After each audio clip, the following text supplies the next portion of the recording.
Hello Lolas, welcome to my channel.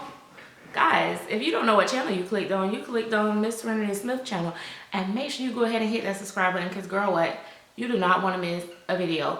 Oh, and there is a bell. If you click that bell, it will alert you every time a new video has been uploaded or when I go live. Oh gosh, all this stuff I have to tell y'all before I start into the tea. So also in the description bar there is a link. Now, I done told y'all 1,000 times what the link is for. The link is for me to be able to get a Whopper.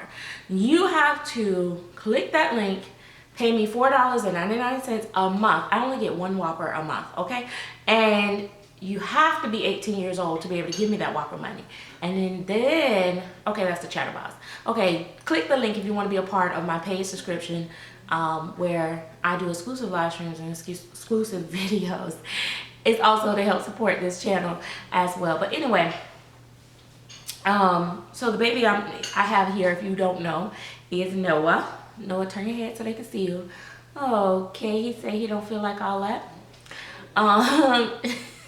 He got an attitude. Noah is Willow. He is the prototype number 2 by Claire Teller. He's a full body silicone baby. He has elbow armatures and drinking wet. Okay, y'all know all that. He's not for sale. Boom. Okay, anyway, so trading. I was thinking about this morning because I was watching some stuff and oh my god, Tink looks so cute sitting over there. Anyway, sorry, I'm distracted. Trading. I was looking at social media and looking at some of the transactions that's been going on and stuff like that. So I thought about it. I said, you know what I noticed? Most people trade when they have a doll that they cannot sell for whatever reason, or they may have a doll that they paid a lot of money for, but the resale value is just not working out for them. So let me give you an example. I had a Saskia, okay? Saskia, let's say Saskia cost me $1,500. She was a Caucasian, blonde hair, blue-eyed baby, I think. I don't know, I can't remember. That's so bad. Anyway, let's say, but most people don't pay that on second market, regardless of how fabulous and great the doll is, how much they love it. It can be challenging to get all your money. So the easiest thing would be is to trade that doll, okay? Trade it for equal or a little lesser value plus cash. Now, a lot of people think, oh, she just want to trade because she just looking for a different dog. It's easier for people to trade as well when they don't want to exchange money because they don't have the money. But there's also another hidden agenda sometime behind it. And this is a tricky one. If you do a trade, you have absolutely, positively no type of assurance that everything will go well. If I say, okay, I'm going to trade you a Romy doll for a Claire doll, and I'm using those two names because they're the two top in the industry that most know. So I'm going to trade you my Claire doll for your Romy doll. So you send me your Romy doll, and now I send you a knockoff brand doll that's not a Claire doll. I'll send you a Kahlua doll. Okay? But I promised you a Claire doll, but when you open your box, it's something different. Well, here's the thing, sweetie, especially when you don't even know this person, they're not active in the community. Guess what? What you gonna do about it? Is nothing you can do about it. It's not like any money exchange hands. PayPal is not gonna protect you. Nobody's gonna protect you with that. It's your word against their word. It's not gonna work. It's not gonna work. So that's one thing. The other thing is sometimes, you know, it might be have little damages here or something they didn't disclose or whatever. Yeah, that's another thing.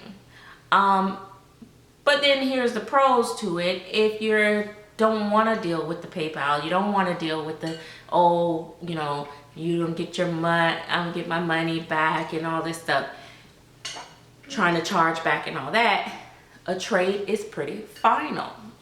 Okay, so you know, trades work like if you two friends, let's say we got two friends and we've both been in the dog world for a while. We're both, you know, honest people, and you have a dog that I like and I have a dog that you like, but I like your dog more than you, and you like my dog more. You get it? And we trade. Okay, cool, clean cut. Every now and then there's always somebody that feel like they got the lesser end of the stick. Oh, she didn't send me 5 outfits. I sent her 5 outfits. She only sent me 2, you know, type thing. That happens sometimes, mostly with the reborns. I've seen people do that, or where they do the exchanges of the boxes and stuff like that, where you just love mail type stuff. I've seen that happen. Trading plus cash, you know, people do that as well.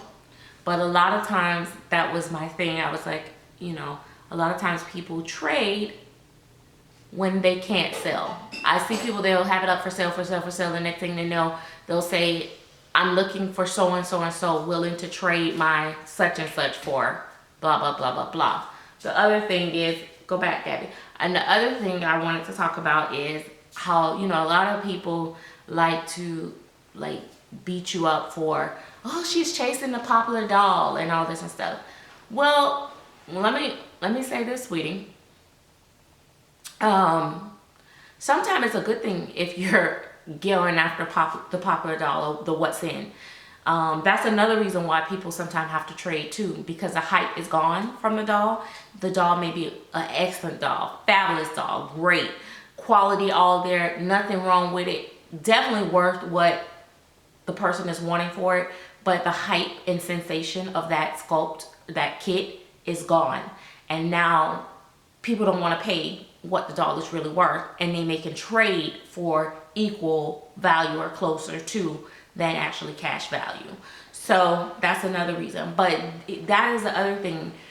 People be like, oh, you always going after the hype, or you know, oh, soon as such and such was done, she sold her doll. Well, you know what? You have to go with the wave. It's like the stock market. You got to sell, know when to sell. You got to sell when it's time. Because if you hold on to it and the time has passed, don't nobody want your outdated doll, you know. And I say that, it sounds nasty and cruel, but it's kind of how the reality of the situation is. You know, it's just like right now, you know, if I would have tried to sell Puck way back when the hype was up, I would have gotten full price with no problem real quick. Now, I did get offers and I did get people ready to pay, and I did not want to I couldn't do it.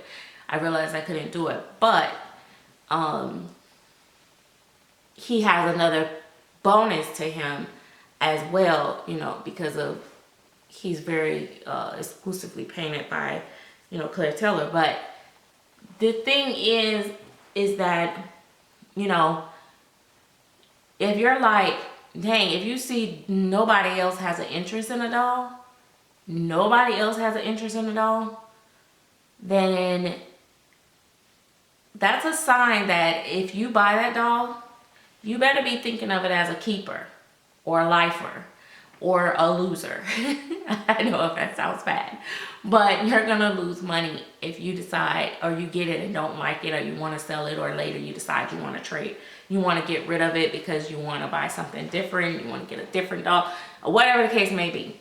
Your dog need a hip replacement, I don't know, whatever reason you need to sell down the road, just know that you were the only one wanted it then, and 9 times out of 10 you're gonna be the only one that wants it now. Hey, but yeah, so just know that as well. So it's a lot of little things that you need to consider when buying these dolls. A lot of people may consider me as a doll snob, or that I'm picky, or, you know, my stuff is not factual when I say it. It is all opinionated. It is, you know, a preference. It is from, you know, prior experiences, you know, failures and success rates of buying. And have I traded before? Yes, I have. And I definitely traded because I was having a time trying to sell the doll, and it was a prototype, reborn, but someone else wanted to be able to experience a prototype, and it was a beautiful doll.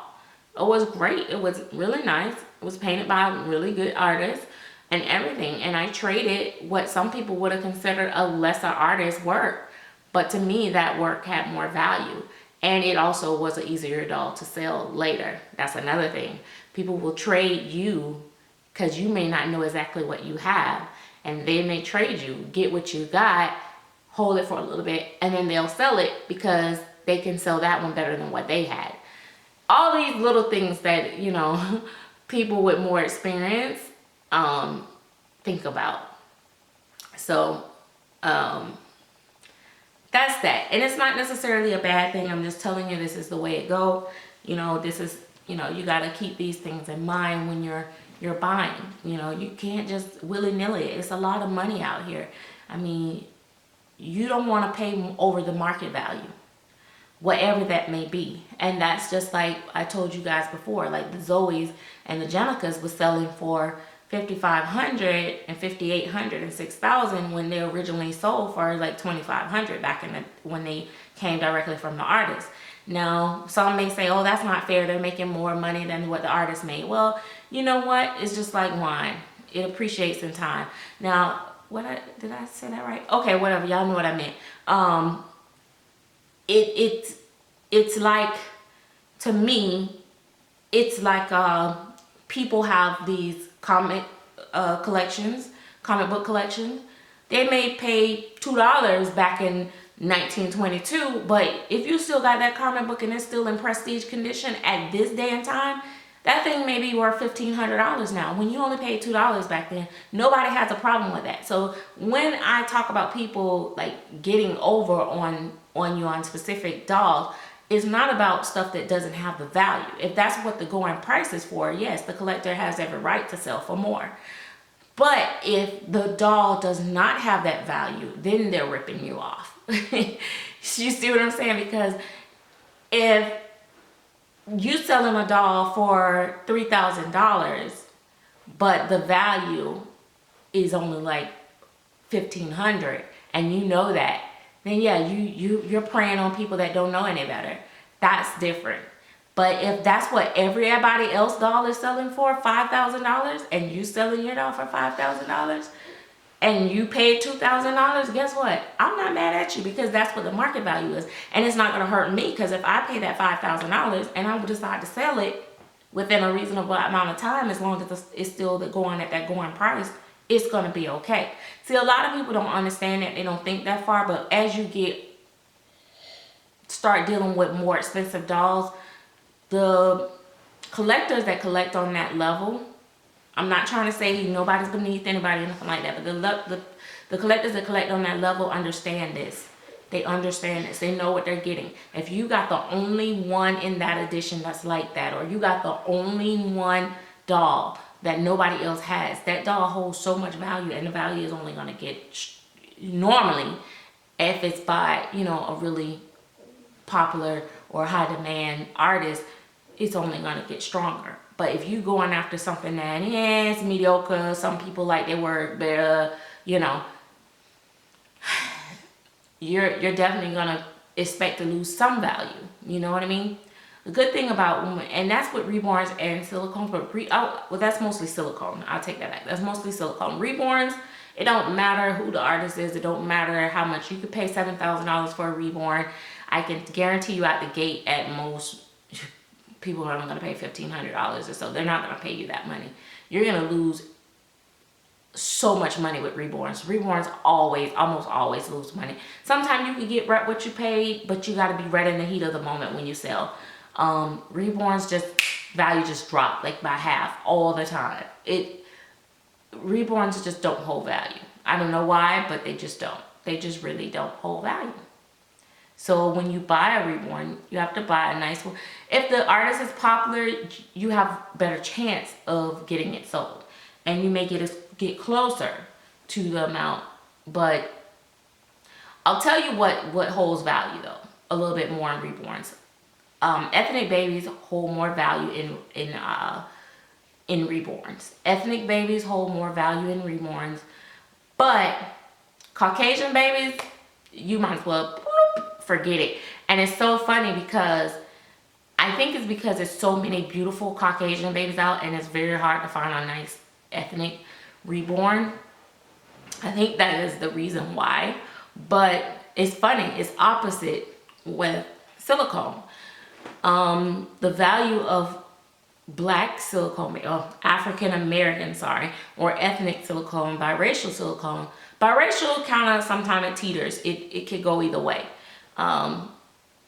Depending on how biracial it is. Like if it's very light, you know, that sweet spot, they will sell probably like on the level with the Caucasian babies sometimes.